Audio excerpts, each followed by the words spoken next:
I will be honest with you. I started doing full-time ministry in 2005, and never, not one single solitary time did it ever cross my mind that I would be teaching a message based upon what I'm teaching on today until the week following Easter this year. And then I realized, oh, this is going to happen. Like this is happening. For those of you who were maybe not around when the Easter season was taking place, we concluded our Easter gathering with a question that we asked everyone that said, hey, if you could rate yourself on a scale of 1 to 5 in terms of where you sit with the historical Jesus, where would you rate yourself? And the way we define the scale is we said, okay, if you're all the way over here at a 5, then you're going to say that I believe in the historical Jesus, that there was a guy who lived in the first third of the first century, that he died on a Roman cross, he was executed, that he stopped breathing, his brain stopped functioning, he was completely, absolutely dead, and that the Sunday following that, he resurrected from the dead. Not just spiritually resurrected, but he physically walked out of a tomb after being dead since Friday.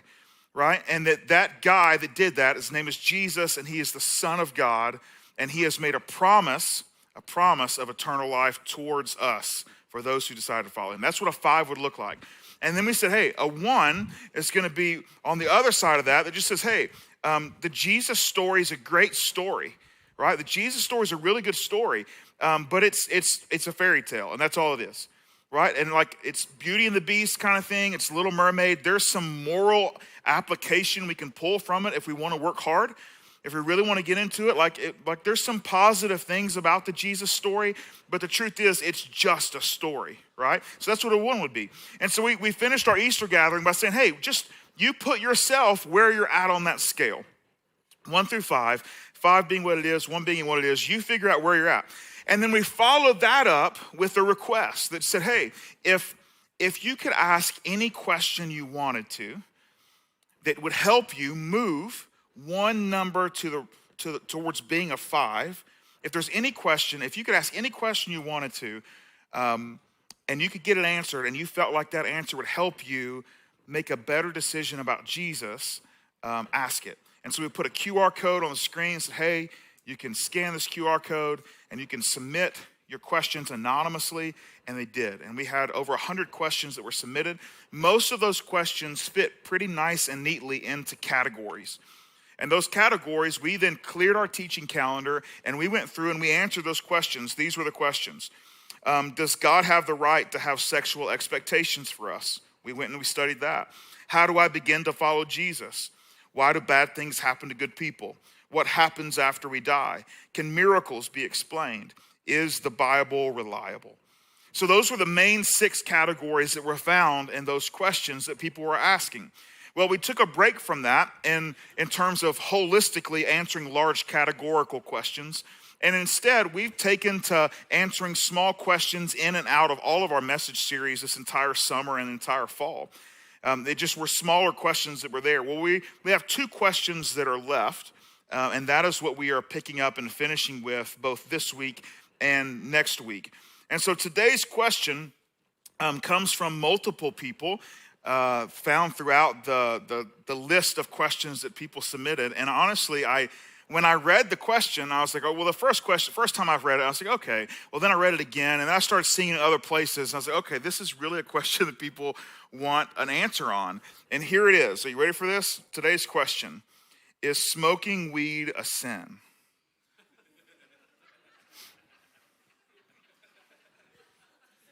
Why are y'all laughing? 9 o'clock laugh too?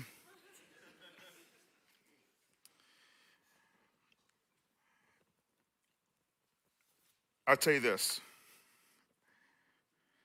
I'm glad they asked the question. I'm glad they had the guts to ask the question. Whoever all those people were. Because the truth is, we probably need to have a conversation. Now, for the purpose of our study today, which I know, this feels like, what are we doing on a Sunday morning? I enjoy taking a passage of scripture and for us pulling things from it and applying it to our life. And so I'm not a huge fan, just full disclosure, on taking topics. I'm just not a big topic fan. I like topics, but I want to do Bible study. And so, this is not really one of those things that I'm like, hey, this fits into my wheelhouse of things that I love to do in terms of teaching from the Bible. But it's something I think is really important. And so I'm going to give it a shot this morning. I survived the 9 and made it out alive. And so we're here. For the purpose of today, we're going to speak specifically about recreational use. We're not going to jump into the medical side of things because I believe they've made incredible movement in terms of the medical application, and it's done wonders. If you look at epilepsy research, it's just through the roof.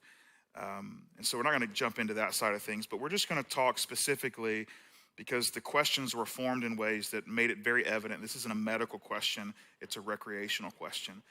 And as states continue to wrestle with this, eventually it's going to come to a place in Georgia where it's not a legal or illegal question, it's just a what do you want to do question. But let's jump into it. Let me first define weed. Here's the definition of weed: a wild plant growing where it's not wanted and in competition with cultivated plants. That's the definition of weed. It's the wrong weed. That's the definition of a weed, not the definition of weed. But when I typed in define weed in my Google machine, that's what it spit back out the first time. So I was like, I'll put that down. Weed, here we go. Marijuana, the psychoactive dried resinous flower buds and leaves of the female hemp or cannabis plant that contain high levels of THC and are smoked, vaped, or ingested as in baked goods, especially for their intoxicating effect. Right? So that's what we're talking about. Now, when we look at the question initially, let's just get a few easy things out of the way. The first question is, in fact, in only one of them, most of the other questions were just blanket statements, but in one particular person's question, they wanted to know whether it was a sin or not based upon whether it was an illegal thing or a legal thing. Well, this is what the Bible tells us. It makes it really clear for us in terms of if it's illegal. The Bible says this: let everyone be subject to the governing authorities, for there is no authority except that which God has established. The authorities that exist have been established by God. In other words, hey, if it's illegal, it's illegal. And so God would appreciate if we would follow the law that we have that's set out in front of us. That is what our expectation is. Now, to give you context, this was written in a moment where the Roman Empire was the law of the land. And the Roman Empire wasn't this moral, like city on a hill that had all of these incredible, moral compass laws. Like, it was a very corrupt place. And so he's saying, hey, here's the deal. There are things that the law is going to put on you. Just move on with it. Like, just don't make it a big deal. In other words, what they're trying to say is, hey, we don't want to waste our greatest effort rebelling against something that's temporary. Right? So if you think about your life's work and what you want to be remembered for and known for, he's saying, hey, just because the government does something that you don't like, don't waste your life rebelling against it, because it's temporary anyway, right? Like, at the end of the day, it doesn't matter what government anywhere on the face of the planet, every single one of them will bow their knee to Jesus, right? And so sometimes we rebel against things and we put all our energy, all of our time, all of our effort, all of our headspace into something that Jesus is like, I've got an answer for this. And it's not this. Like, I've got other things for you to do, right? That's part of it. However, there is also a line drawn in the Bible when the government begins to ask Christians to do things that are against what God has asked them to do, right? And so we do make a distinction there. In fact, there's an example we find in the book of Acts. There's a couple of really close friends of Jesus that are teaching about Jesus. And the government comes to him and says, hey, you've got to stop. You can't talk about Jesus in the public forum anymore. It comes to a stop now. And they get arrested. They get taken in front of the Jewish tribunal, the council, the law of the land. And this is what happens. It says, when they called them in again and commanded them not to speak or teach at all in the name of Jesus. But Peter and John replied, which is right in God's eyes, to listen to you or to him? You be the judges. As for us, we cannot help speaking about what we have seen and heard. So the answer is simple. As followers of Jesus, we're to follow the law until the law contradicts the guidance of God that he's given us. Now, you might say, well, what if God told me to smoke weed for fun? I would ask you, were you high when he told you?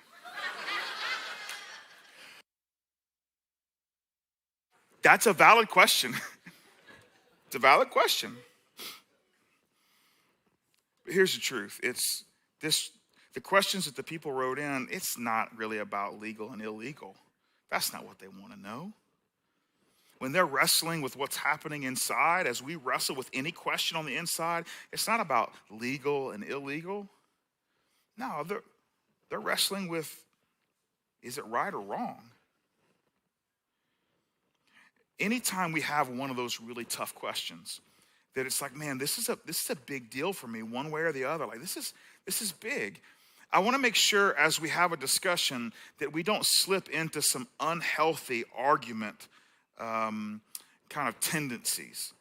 One of those is we don't want to make a case one way or the other using any type of justification or rationalization, right? Justification or rationalization is an attempt to logically justify some immoral, deviant, or generally unacceptable behavior, right? Now, here's an example. It was a number of years ago. My great-grandmother passed away, and that side of the family's from a little town called Cedartown.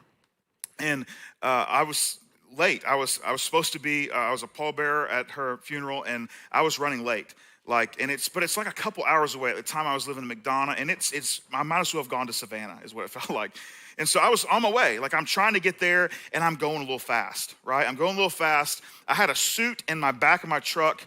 I was wearing gym shorts and an undershirt because I didn't want the suit to get wrinkled in the 2-hour drive I had to get there. And so I'm going. I get to a place called, I believe it was called Bremen.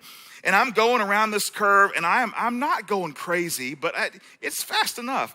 And all of a sudden, here comes blue lights, and he pulls me over, and he comes up to the window, and he's like, hey, sir, do you know how fast you're going? I said, honestly, I wasn't looking at the speedometer. And he's like, well, you're going pretty fast. Why are you in such a hurry? And I was like, I'm on the way to a funeral. And he was like, dressed like that, you're on the way to a funeral, I'm not buying it. And I was like, well, if you'll just look in the back. And I started to roll down the window, and then things got crazy. Keep your hands where I can see them.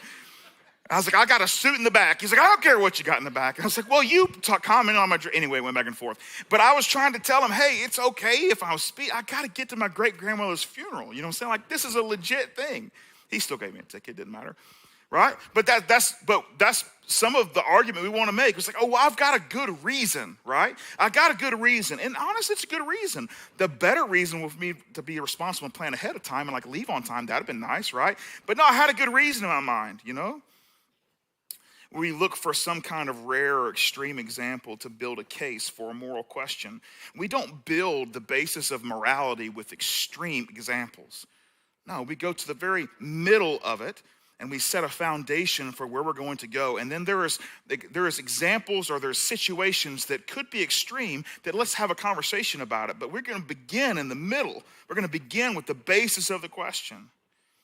For instance, people might say this. Well, alcohol is legal and socially acceptable, and it's a way for people to unwind after a long day. Weed's just another form of relaxation for me, and it's arguably even safer than alcohol.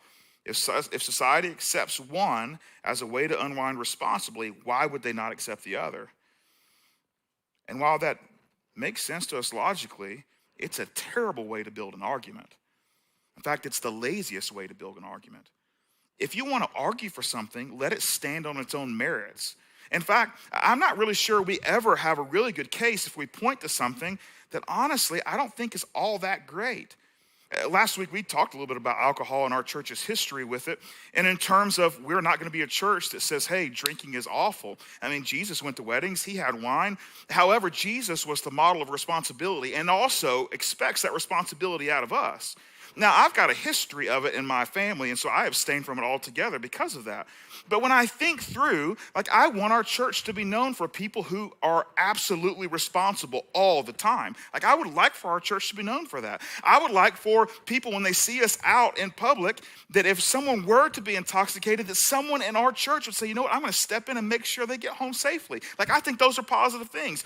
However, if you're also asking me if I got to snap my fingers and alcohol wasn't a thing in our world, I probably would do it.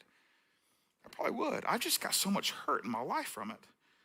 That if it was just one less thing for us to have to deal with and wrestle with and kind of like just wrestle, like I probably would. I probably would just snap my finger and say, yeah, it's one less thing, you know? And so for sure, I don't want to build a case of one thing's merits based upon some other thing that we figured out a way to be responsible with, or sometimes not. No, we want it to stand on its own merits. I mean, honestly, just ask anyone who's in long-term recovery. Is it worth the risk? So when we have this discussion, no, we don't want to say weed is good because alcohol is socially acceptable. That's a weak argument. No, we want to make a case for your recreational use, that it's good. Not that it's not as bad as something else. So, to do this, I think we need to ask 3 questions and talk about 3 principles. And with that, I think we can come to a conclusion. First question, and this is applicable to anything. It doesn't really matter if it's weed or alcohol or anything else. I mean, anything in your life where you're like, man, is this what God wants me to do? Is not what God doesn't want me to do? These are 3 questions, 3 principles I think that we can help find and discover an answer through. Question number 1, who's in charge? Who's in charge? When I was little, I would get sick, and my dad would give me medicine or like prescribe whatever my treatment plan was going to be. Like, hey, you're not going to go to school today, and you're going to rest, and hey, you can go to school, but that cough's still not good, so you got to sit out of recess. That was the worst, by the way. Watching other people play kickball while I'm sitting on the bleachers, it's absolutely just torture. I might as well have been grounded for life. So, but he would prescribe this way, this is how you're going to get better, you know what I'm saying? Anytime I was sick, though, my dad would give me medication, whether it's Dayquil, NyQuil, or whatever, Robitussin, whatever it is, I would always tell him, I say, hey, have you talked to grandmother first? Before I take this medicine, have you talked to grandmother? And this is what I did every time. Like every time we would call grandmother and we would talk to her. And we were like, hey, so this is what I'm feeling. What should I do? She would tell me. Most 99% of the time, it's exactly what my dad said, right? But I just felt better that grandma was saying it. Well, when I was like 12 or 13, I don't remember the exact age, but my dad had enough. And I told him, I said, hey, I was sick, I wasn't feeling good. And he was like, this is what we need to do. And I was like, have you talked to grandmother? And he just finally looked at me and he was like, Clint, why do I need to call my mom every single time you're sick? And I looked at him like, that is why would you know the answer to this question? Like I'm thinking, I was like, what do you mean, why don't we call grandmother? And so I told him, I said, well, Dad, I mean, she like works for a doctor. You know what I'm saying? Like she works for a doctor. So she's the closest thing we got to a doctor. You know what I'm saying? So we need to ask her opinion. And he looks at me and he says, Clint, she's the office manager for a gynecologist.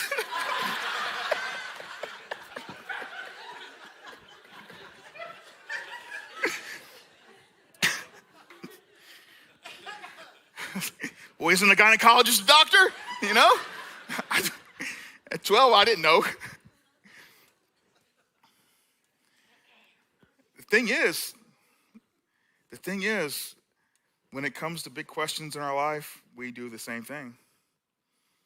We go to an authority that's not actually an authority. Like in our mind, they're an authority. But the truth is, far from an authority.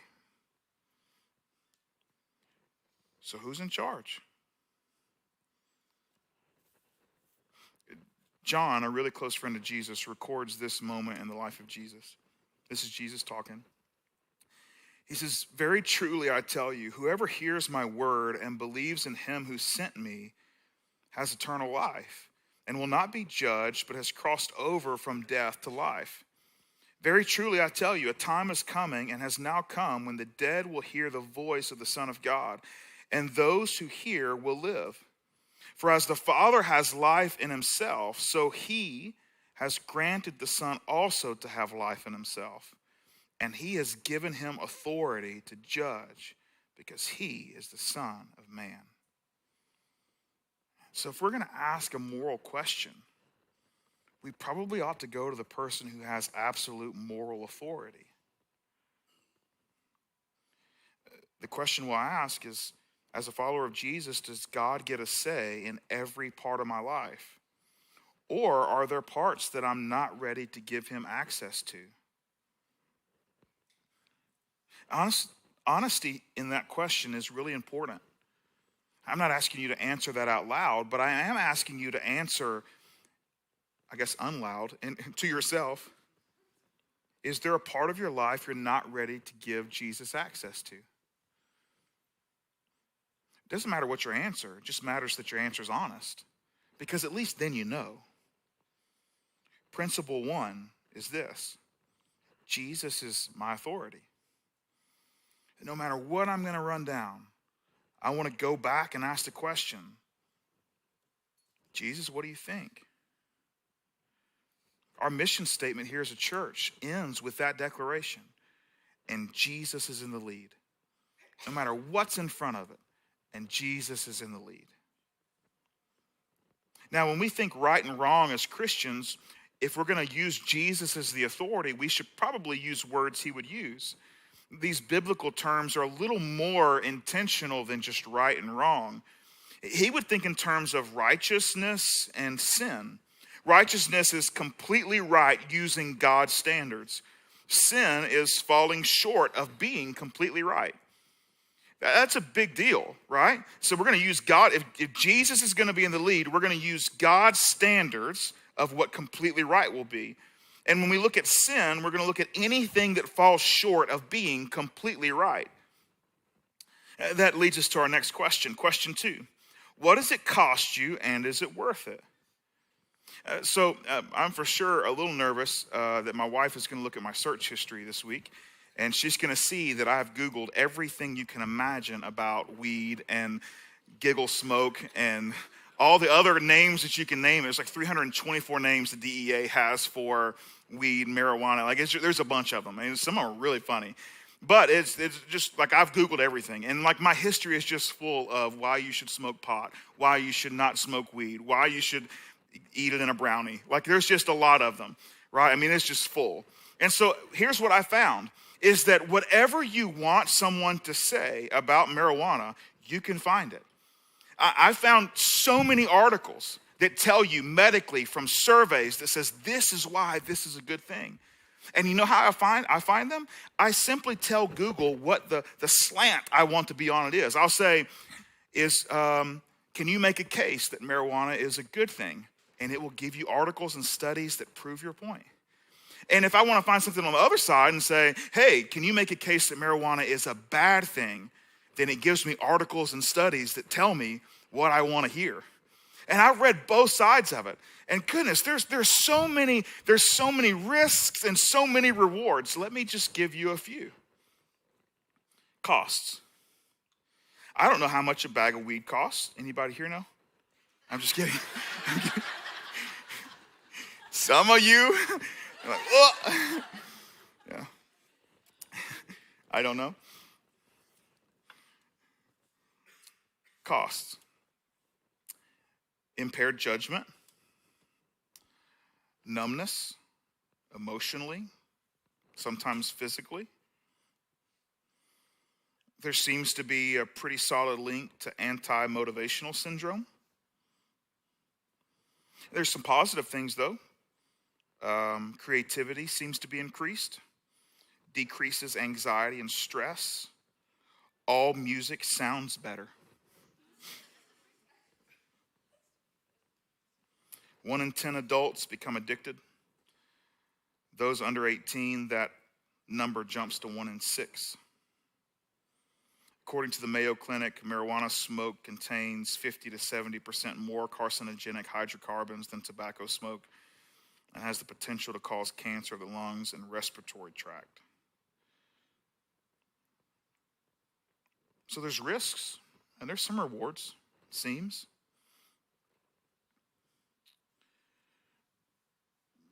Jesus says this, suppose one of you wants to build a tower, won't you first sit down and estimate the cost to see if you have enough money to complete it? For if you lay the foundation and are not able to finish it, everyone who sees it will ridicule you, saying this person began to build and wasn't able to finish. In other words, he's saying, hey, have you actually counted the cost? Good and bad. Have you actually thought about it? Or was it just an impulse decision? Like, let's just give it a shot. Or was it something that was like, let me put some thought into this. Let me actually sit down and make an intelligent, thoroughly thought through decision. Principle 2 that goes with question 1 is this. There is always a bill. The worst bills are the ones you can't pay with money.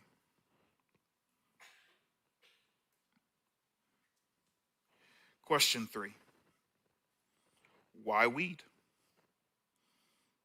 This principle is found throughout the entire New Testament and the story of Jesus. Your why matters. Your why matters. Like the motive and the idea behind anything you do matters. I mean, honestly, you could do the greatest gesture. You could give away everything you have to the poor. But if you do it for the wrong why, it means nothing. Your why matters, whether you're doing something positive or negative. Your why matters. The motive behind it, is it because you're bored? Because your friends are doing it? Because you're stressed? Because the pain is just a bit too much for you to bear? All those are examples of whys. What's your why? Are you willing to be honest with yourself about your why? Proverbs says this, a person may think their own ways are right, but the Lord weighs the heart. I saw this in my reading this week, and I can't remember where I saw it. I wrote it down, and I forgot to write down who said it, and I can't remember. And I've Googled, I tried to find it again to figure out where did it come from and who said it, which leads me to believe that it was probably a pastor friend of mine that wrote it in a blog somewhere, and that's why I can't find it. So I have no idea, but it really struck me when I read it. I was like, oh, goodness. That's important. And I'll be honest with you, it's going to come across a little harsh, but I do believe it's rather true. Whoever said it said this, and I find it to be really true. It says, in the Bible, people were asking, what must I do to be saved? Now I'm afraid the question has turned to, what can I do and still be saved?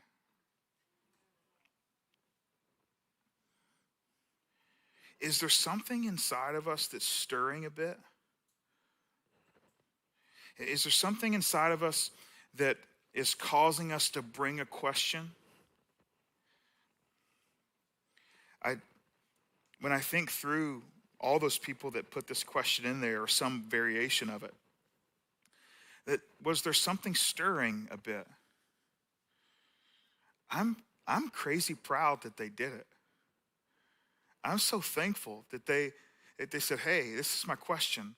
Because when we ask questions like this, it means that regardless of whatever opinion they formed already, they do know that maybe Jesus has something to say on it.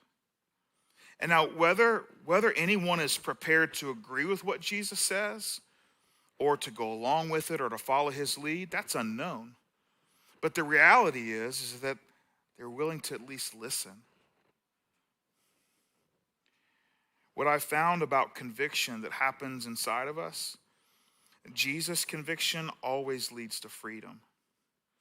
Because Jesus convicts us about things that are about to enslave us. And Jesus doesn't want us to be held captive by anything or anyone. At the end of the day, the truth is you matter. You matter. And because you matter, here's the truth. Jesus does not want you to lose control of you because you matter. He doesn't want you to lose control of you. Peter puts it this way. Be sober-minded, be watchful. Your adversary, the devil, prowls around like a roaring lion, seeking someone to devour. He says, hey, we've got to have control of who we are. The idea of being intoxicated is something that Jesus warns us about. He said, y'all have got to be very careful because you matter so much. You matter. Your potential to respond when others need you matters. Being available matters. Your words and your actions always matter. It doesn't matter if you're in a crowd of people or if you're at home all by yourself. It always matters. Your pain that needs numbing, that matters. And the truth is, you deserve an answer. You deserve a solution. You shouldn't have to come home and feel on edge.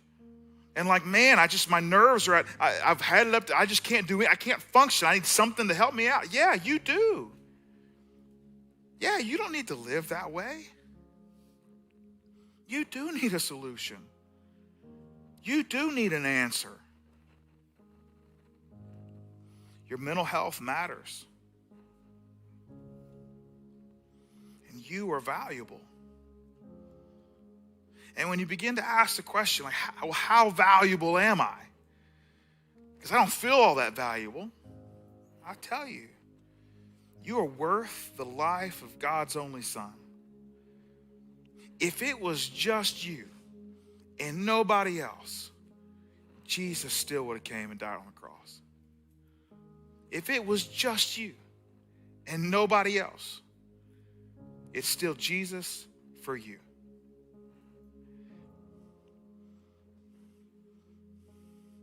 You matter more than you know. Even if you know everything you could possibly know about you, there is still more that you don't know about you. Because God took the time to have his hands knit you together in your mother's womb. The fingerprints of the creator of the universe are on you. And he put you together. You're valuable. You're worth it. Final thought. Your questions matter. Your journey to know Jesus matters. I want to encourage every single one of you to keep asking questions. Even if we don't have a QR code to scan and a form to submit them, keep asking questions. Keep searching for Jesus. Every time a question wells up inside of you, it's not a stupid question if it helps you take a step towards a historical Jesus. Keep asking questions.